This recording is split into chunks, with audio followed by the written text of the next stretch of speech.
In this short video, I'm going to say a few words about a variation on local optimization that applies directly to assembly code called Peephole Optimization.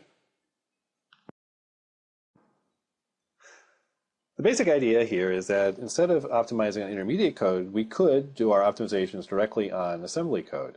And Peephole optimization is one such technique.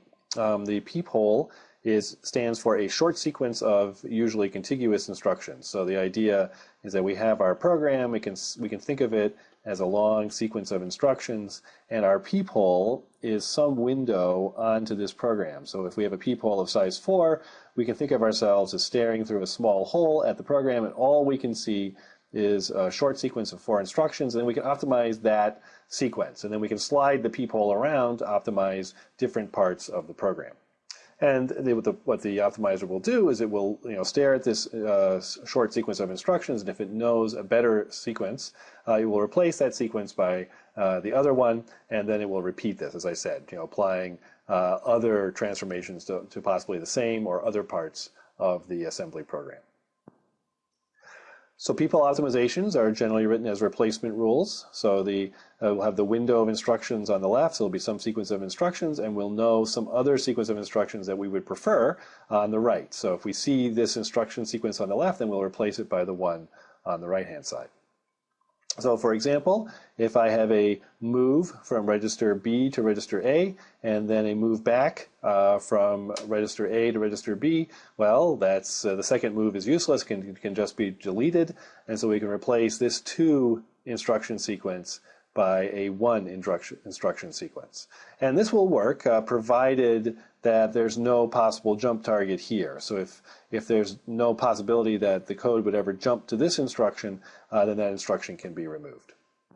Another example, if I add I to the register A, and then I subsequently add J to the register A, I can do a constant folding optimization here and combine those two additions into one addition where I add the sum of I plus J to the register A. So many, but not quite all, of the basic block optimizations that we've discussed in the last video can be cast also as peephole optimizations. So for example, if we are adding 0 to a register and then storing it in another register, well, that can be replaced by a register move. If we're moving a value from the same register to itself, so this is like a self-assignment, well, that instruction can just be deleted, replaced by the empty sequence of instructions. And together, for those two instructions would be, those two optimizations, excuse me, would be able to eliminate adding 0 to a register. So first, this would get translated into a move from A to A, and then the move from A to A would get deleted. And as this little example illustrates, just like with local optimizations, peephole optimizations have to be applied repeatedly to get the maximum effect.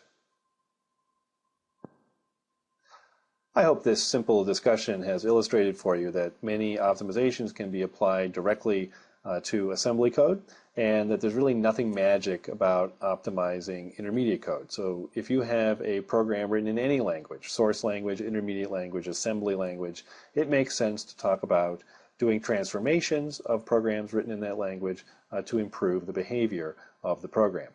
And it's also a good time here to mention that program optimization is really a terrible term. The compilers do not produce optimal code, and it's purely an accident if a compiler were to somehow generate the best possible code for a given program. Really what compilers do is they have a bunch of transformations that they know will improve the behavior of the program, and they'll just improve it as much as they can.